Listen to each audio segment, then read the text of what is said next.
സന്ദർഭങ്ങളിൽ ഞാൻ പ്രതികരിച്ചു എന്നുള്ളതാണ് അദ്ദേഹം പറയുന്നത്. ആ പ്രതികരണങ്ങൾ വളരെ അളന്നു മുറിച്ച് ആറ്റിക്കുറുക്കിയ പ്രതികരണങ്ങളായിരുന്നു. ഒരുപക്ഷെ 4 വാചകമായിരിക്കാം, 2 വാചകമായിരിക്കാം. ഇപ്പോൾ ടി പത്മനാഭനുമായിട്ടുള്ളൊരു വൈരാഗ്യത്തെക്കുറിച്ചൊക്കെ നമുക്ക് എപ്പോഴും അറിയാം. ടി പത്മനാഭനെ എം പിയും എപ്പോഴും ഒരു ശത്രുതാ മനോഭാവം ഉണ്ടെന്നൊക്കെ നമ്മൾ തന്നെ വിചാരിക്കുന്ന ഒരു കാര്യമാണ്. ഒരുപാട് വേദികളിലൊക്കെ പപ്പേട്ടൻ ഇങ്ങനെ എം ടിയെ കുറിച്ചൊക്കെ ഒരുപാട് ആരോപിക്കുന്നുണ്ട്. ഇപ്പോൾ തിരൂർ തുഞ്ചൻപറമ്പിൽ കോട്ടേജ് പണിതപ്പോൾ അവിടെ എഴുത്തുകാർക്ക് വന്നിരുന്ന് മദ്യപിക്കാനും വ്യഭിചരിക്കാനുമാണ് പണിതതെന്നൊക്കെ പറഞ്ഞിട്ട് ഒരുപാട് ആരോപണങ്ങളൊക്കെ ഉണ്ടായിരുന്നു. എം പിക്കെതിരെ ഒരുപാട് തുടരെയുള്ള വേദികളിലൊക്കെ തുറന്ന് വിമർശിക്കുന്ന ഒരു സമയമാണ്. പക്ഷേ ഒന്നിനും എം ടി മറുപടി പറഞ്ഞിട്ടില്ല. പക്ഷെ ഒടുവിൽ ഒരു കലാകൗമുദി വാരികയിൽ ജയേന്ദ്രൻ നായർ ഒരു ചോദ്യം ചോദിച്ചു. ഒരു മലയാളത്തിലെ പ്രശസ്തനായിട്ടുള്ള ഒരു എഴുത്തുകാരൻ താങ്കൾക്കെതിരെ നിരന്തരം അധിക്ഷേപ സ്വരങ്ങൾ ചൊരിയുന്നുണ്ടല്ലോ, എന്താണ് അങ്ങൊന്നും പ്രതികരിക്കാത്തതെന്ന് ചോദിച്ചപ്പോൾ എം ടി ഒറ്റ വാചകത്തിൽ മറുപടി പറഞ്ഞു. പണ്ട് എന്നോട് എൻ്റെ പ്രായമുള്ള അമ്മയൊക്കെ എന്നോട് പറയായിരുന്നു, വൈകുന്നേരമായാൽ നിലത്ത് നോക്കി നടക്കണം, വിഷജന്തുക്കൾ ഉണ്ടാകുമെന്ന് പറയും. ഞാനിപ്പോൾ ഈയിടെയായിട്ട് നിലത്ത് നോക്കി തന്നെയാണ് നടക്കാറ്. കാരണം വിഷജന്തുക്കളെ ഭയന്നൊരു ഒരേ ഒരു പ്രതികരണം മാത്രമാണ് അദ്ദേഹം നടത്തിയിട്ടുള്ളത്. പക്ഷേ ആ പ്രതികരണത്തിനുണ്ടാകുന്ന വലിയ ദൂരവ്യാപകമായിട്ടുള്ള ഒരു എഫക്റ്റ് ഉണ്ടായിട്ടുണ്ട്. അദ്ദേഹം പൊതുവിഷയങ്ങളിലൊക്കെ അദ്ദേഹം പലതിലും പ്രതികരിച്ചിട്ടുണ്ട്, പലതിലും പ്രതികരിക്കാതിരുന്നിട്ടുണ്ട്. കാരണം അദ്ദേഹം പറഞ്ഞു, എനിക്ക് പ്രതികരിക്കണം, എൻ്റെ പ്രതികരണം അത്യാവശ്യമാണ് എന്ന് തോന്നുന്ന സന്ദർഭങ്ങളിൽ ഞാൻ പ്രതികരിച്ചു എന്ന് പറഞ്ഞു. പെരിങ്ങോം ആണവ നിലയം വന്നപ്പോൾ അതിനെതിരെയുള്ള ബഹുജന പ്രക്ഷോഭത്തിൽ മുമ്പിൽ നിന്ന ആളാണ്. മാറാട് 2 സമുദായങ്ങൾ തമ്മിൽ വലിയ സംഘർഷമുണ്ടാവുകയും ഒരുപാട് ജീവഹാനി സംഭവിക്കുകയും ചെയ്ത സന്ദർഭത്തിൽ ഗാനഗന്ധർവൻ യേശുദാസിനോടൊപ്പം കോഴിക്കോട് ഒരു വേദിയിൽ പങ്കെടുത്തുകൊണ്ട് മതമൈത്രി സമ്മേളനത്തിൽ പ്രസംഗിച്ച ആളാണ് അദ്ദേഹം. അത് വളരെ പ്രധാനപ്പെട്ടാണ്. ചാലിയാർ പുഴ ഗ്വാളിയർ റയോൺസിൻ്റെ മാലിന്യങ്ങൾ കൊണ്ട് വിഷമയമായി കഴിഞ്ഞപ്പോൾ, അവിടെ ജീവിതം അസഹനീയമായപ്പോൾ അവിടെ പോയി സമരം നടത്തിയിട്ടുള്ള ആളാണ് അദ്ദേഹം എന്നുള്ളത് വളരെ പ്രധാനപ്പെട്ട ഒരു കാര്യമാണ്.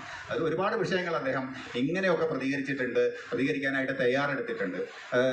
നോട്ട് നിരോധനം വന്നപ്പോൾ അദ്ദേഹത്തിൻ്റെ ഒരു പ്രതികരണം വന്നത് നമുക്കറിയാം. തുഗ്ലക് പരിഷ്കാരം എന്നൊരു വാക്ക് വരികയും അത് പല വിധത്തിലുള്ള വ്യാഖ്യാനങ്ങൾക്ക് വിധേയമാവുകയൊക്കെ ചെയ്തതാണ്. ഏറ്റവും ഒടുവിൽ KLF-ന്റെ ഒരു ഉദ്ഘാടന വേദിയിൽ കോഴിക്കോട് വെച്ച് അദ്ദേഹം മുഖ്യമന്ത്രി പിണറായി വിജയനെ ഇരുത്തിക്കൊണ്ട് അദ്ദേഹം ഏകാധിപത്യത്തിൻ്റെ ദുഷ്പ്രവണതകളെക്കുറിച്ച് ഒരു ഭാഗം എഴുതി വായിച്ചു. ഞാൻ അദ്ദേഹത്തോടൊപ്പം ഉണ്ടായിരുന്ന സമയമാണത്. പിറ്റേന്നിറങ്ങിയ മലയാള പത്രങ്ങളിലെല്ലാം പ്രധാന വാർത്തയായിട്ട് വന്നത് ആ ഒരു പ്രത്യേകമാണ്. സാധാരണഗതിയിൽ ഇത്തരം ഒരു പ്രതിഷേധങ്ങളൊക്കെ വരുന്ന സമയത്ത് അതുമായി ബന്ധപ്പെട്ട കക്ഷികൾ അതിനെ ഡിഫെൻഡ് ചെയ്യാൻ ശ്രമിക്കാറുണ്ട്. പക്ഷേ ഈ ഒരു കാര്യത്തിൽ പോലും ആ ഭരണകക്ഷിയുടെ ഭാഗത്ത് നിന്നൊക്കെ മൗനം പാലിച്ചാൽ മതി, എം ടിയുടെ പ്രതികരണത്തോട് നമ്മൾ പ്രതികരിക്കേണ്ടതില്ല എന്ന് പറഞ്ഞൊരു കാര്യമാണ്. അത് വളരെ പ്രധാനപ്പെട്ട ഒരു കാര്യമാണ്.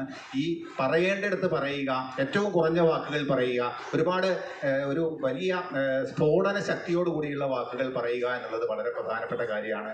മിതഭാഷിയായിരുന്നു കൊണ്ട് തന്നെ പറയേണ്ടടുത്ത് പറയേണ്ട രീതിയിൽ പറയുമ്പോൾ ശ്രോതവ്യം എന്ന് തോന്നുന്ന ഒരു പ്രതികരണ രീതി അദ്ദേഹത്തിനുണ്ടായിരുന്നു എന്നുള്ളത് വളരെ പ്രധാനപ്പെട്ട ഒരു കാര്യമാണ്. അത് പലപ്പോഴും പ്രകടന പത്രിക ഈ പ്രതികരണക്കാരുടെ പട്ടികയിൽ പെടുത്തിക്കൊണ്ടല്ല, തനിക്ക് പറയേണ്ടത് പറയുക എന്നുള്ളത്. ഞാൻ ചോദിക്കുക തന്നെ ചെയ്തിട്ടുണ്ട്, എന്തുകൊണ്ടാണ് ഇങ്ങനെ പ്രതികരിക്കുന്നതെന്ന് ചോദിച്ചപ്പോൾ എനിക്ക് പറയേണ്ടതുണ്ട്, എൻ്റെ ശബ്ദം കേൾക്കേണ്ടതുണ്ട് എന്ന് തോന്നുമ്പോൾ മാത്രമാണ് ഞാൻ പ്രതികരിക്കുക എന്ന് പറയുന്ന ഒരു പ്രതിഭാസം കൂടി എം ടിയിൽ ഉണ്ടായിരുന്നു എന്ന് നമുക്ക് പറയേണ്ട കാര്യം തന്നെയാണ്. എഴുതിയെന്ന് മാത്രമാണ്. ഒരു ഘട്ടത്തിലെത്തിയപ്പോൾ ഞാൻ എഴുതുന്നില്ല എന്ന് തീരുമാനിക്കുക കൂടി ചെയ്തു എന്നുള്ളതാണ്. എഴുതുക എന്നതുപോലെ തന്നെ ക്രിയാത്മകമാണ് എഴുതാതിരിക്കുക എന്നുള്ളതും കൂടി. കൃത്യമായിട്ട് പറയാം, കാഴ്ച എന്ന് പറയുന്ന കഥയാണ് അദ്ദേഹം അവസാനം എഴുതിയത്. അതുപോലെ വാരണാസി എന്ന് പറയുന്ന നോവലാണ് അവസാനം എഴുതിയത്.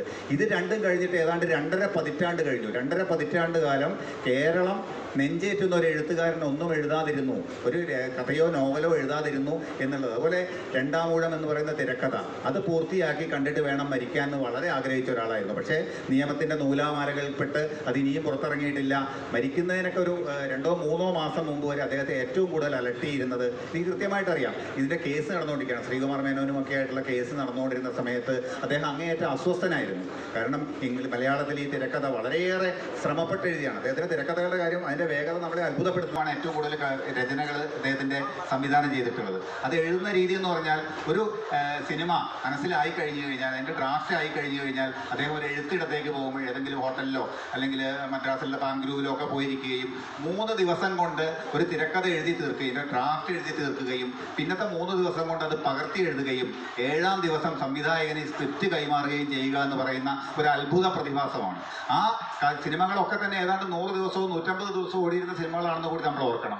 അതേസമയം വടക്കൻ വീരഗാഥ എഴുതിയ സമയത്താകട്ടെ, പെരുന്തച്ചൻ എഴുതിയ സമയത്താകട്ടെ, രണ്ടാമൂഴം എഴുതിയ സമയത്താകട്ടെ ഒക്കെ അദ്ദേഹത്തിന് പഴശ്ശിരാജ എഴുതിയ സമയത്തൊക്കെ അദ്ദേഹത്തിന് ഒരുപാട് ഹോംവർക്ക് ചെയ്യേണ്ടി വന്നിട്ടുണ്ട്. ഈ 3 ദിവസം എന്നുള്ള ഒരു പക്ഷേ 3 വർഷം വരെ ചെയ്തതിന് ശേഷമാണ്, വർക്ക് ചെയ്തതിന് ശേഷമാണ് അദ്ദേഹം വടക്കൻ വീരഗാഥയുടെയൊക്കെ സ്ക്രിപ്റ്റ് എഴുതിയിട്ടുള്ളത്. അങ്ങനെ വളരെ പ്രധാനപ്പെട്ട ഒരു കാര്യമാണ് ഈ രണ്ടാമൂഴം സിനിമയായി കാണുക. അത് പിന്നീട് ഇംഗ്ലീഷിലേക്കും തർജ്ജമ ചെയ്ത് കേൾപ്പിച്ചതാണ്. പക്ഷേ ആ സിനിമയായി കാണുക എന്നൊരു ദൗത്യം പൂർത്തിയാകാതെയാണ് അദ്ദേഹം അന്ത്യശ്വാസം മരിച്ചത് എന്നുള്ള കാര്യത്തിൽ വലിയ സംശയമൊന്നുമില്ല. അദ്ദേഹം മരിക്കുന്നതിന് 3 ദിവസം മുമ്പ് കോഴിക്കോട് ബേബി മെമ്മോറിയൽ ആശുപത്രിയുടെ ICUവിൽ ഞാൻ പോയി കണ്ടതാണ്. മുഖത്ത് മാസ്കൊക്കെ വെച്ചിട്ട് യാതൊരു ഓർമ്മയുമില്ലാതെ, സത്യം പറഞ്ഞാൽ അവിടെ നിന്ന് ഇറങ്ങുന്ന സമയത്ത് നമ്മൾ ഒരിക്കലും ആഗ്രഹിക്കാൻ പാടില്ലാത്തതാണ്. പക്ഷേ ഈ വേദനയുടെ ലോകത്ത് നിന്ന് അദ്ദേഹം മുക്തനാവണം എന്ന് ആഗ്രഹിച്ച ഒരാൾ കൂടിയാണ് ഞാൻ. എൻ്റെ മകൻ്റെ കല്യാണമായിരുന്നു. മകൻ്റെ കല്യാണത്തിൻ്റെ തലേന്നാണ് പെട്ടെന്ന് എനിക്കൊരു രാത്രി കിടന്നുറങ്ങിയപ്പോൾ ഒരു ഭയം തോന്നുകയും ഞാൻ പെട്ടെന്ന് പോയി ICUവിൽ പോയി അദ്ദേഹത്തെ കാണുകയും ചെയ്തത്. അത് കഴിഞ്ഞ് ക്രിസ്മസിൻ്റെ ദിവസം, അത് അന്ന് തന്നെ അദ്ദേഹത്തിൻ്റെ സിനിമയിൽ തന്നെ ഉണ്ട്, ഒരു സുഹൃതം എന്ന് പറയുന്ന സിനിമയിൽ തന്നെ പറയുന്നുണ്ട്, തയ്യാറാക്കി വെച്ച ചരമ പേജ് ഉണ്ട്, പക്ഷേ ഇത് ഇറങ്ങുന്ന സമയത്തേക്ക് പത്രം ഇല്ലാത്ത ദിവസമാണ് ഇത് ഇറങ്ങിയെന്ന് പറഞ്ഞത്. അതുപോലെ എല്ലാ കേരളത്തിലെ പത്രങ്ങളും ആ മരണം പരമാവധി ആഘോഷിക്കാൻ തന്നെ ഞാൻ പറയും. സ്പെഷ്യൽ പതിപ്പുകളും അതിൻ്റെ പേജുകളും ഒക്കെ തയ്യാറാക്കി വെച്ചെങ്കിലും ക്രിസ്മസ് രാത്രിയിലാണ് അദ്ദേഹം മരിച്ചത്. പിറ്റേന്ന് പത്രമില്ല എന്നുള്ളത് ആലോചിക്കണം. അങ്ങനെയുള്ള ഒരു സമയത്താണ് അദ്ദേഹം മരിച്ചത്.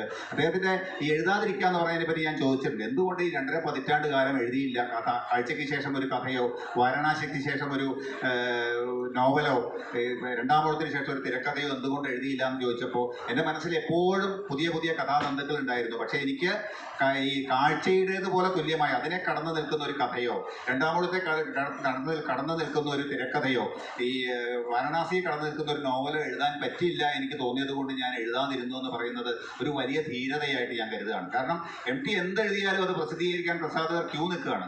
അങ്ങനെയുള്ള ഒരു സമയത്ത് ഞാൻ എഴുതിയതിനപ്പുറത്തേക്ക് എഴുതാൻ പറ്റില്ല എന്ന സമയത്ത് ഒരു ക്രിയാത്മകമായ ഒരു പൂർണ്ണവിരാമം തൻ്റെ രചനയ്ക്ക് 2.5 പതിറ്റാണ്ട് കാലം കൊണ്ടു നടന്ന ആൾ കൂടിയാണ് അദ്ദേഹം. അതൊരു വലിയ എടുത്തു പറയേണ്ട കാര്യമാണ് എന്ന് ഞാൻ വിചാരിക്കുകയാണ്.